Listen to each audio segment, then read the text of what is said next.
Hey everyone, welcome back to the channel. Today we're diving deep into the ocean for a battle that feels straight out of a naval thriller. On one side we've got the pride of the Philippine Navy, the BRP Gregorio del Pilar, a ship that has stood as a symbol of resilience and courage for the Philippines. And on the other side, we've got a true giant, the planned Shandong, China's massive aircraft carrier that represents sheer power, technology and dominance on the high seas.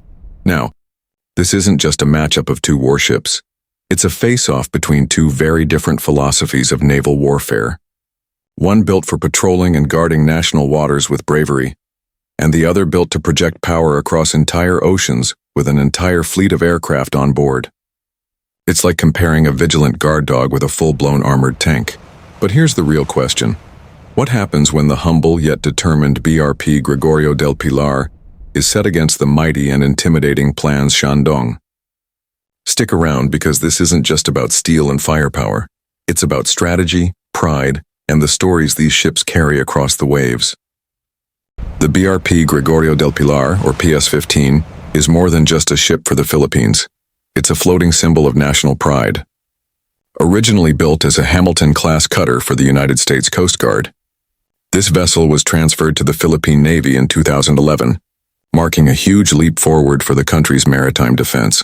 With a displacement of around 3,250 tons and a length of 115 meters, it's not the biggest ship in the Pacific, but it carries a history of resilience and adaptability. This ship was designed for endurance.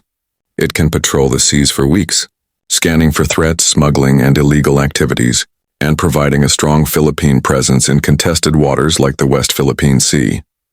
Armed with a 76mm Otto Milara cannon, machine guns, and the ability to carry helicopters for surveillance, the Gregorio del Pilar may not be packed with heavy missiles or fighter jets, but it's a true workhorse.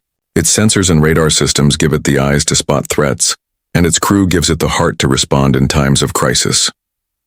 What really makes PS-15 unique is its role. For the Philippines, a country made up of more than 7,000 islands, the ship is a guardian. It's been through standoffs like the tense Scarborough Shoal incident, where it represented the nation's willpower to stand up against much larger adversaries. Every sailor aboard knows they're not just serving on a ship. They're carrying the flag of the Philippines across the seas.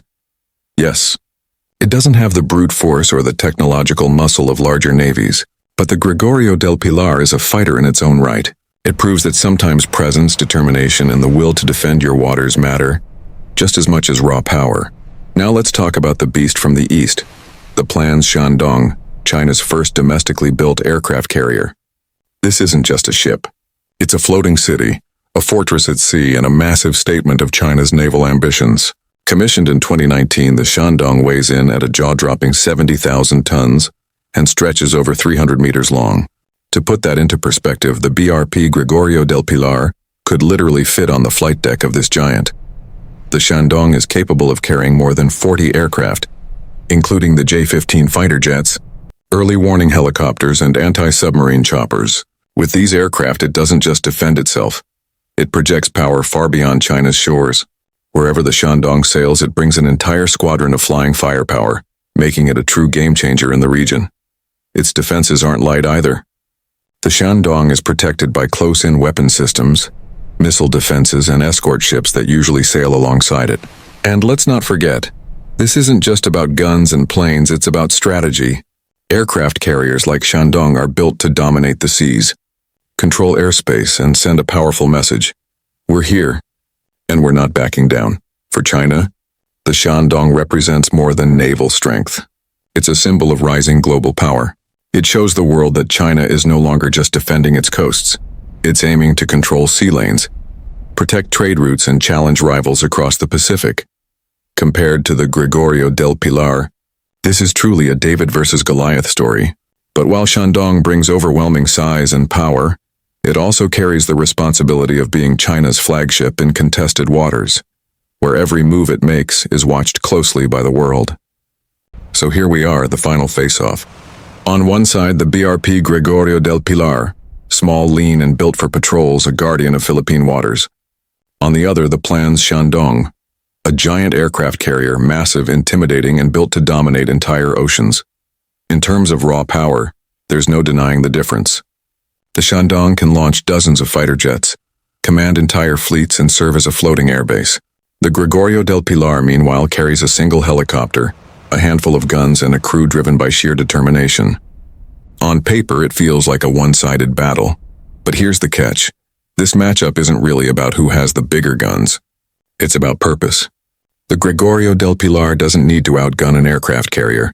It exists to show presence, to protect territorial waters, and to remind the world that the Philippines will always defend its sovereignty. And in naval warfare, sometimes showing the flag and standing your ground can mean more than sheer firepower. The Shandong, meanwhile, plays a very different role.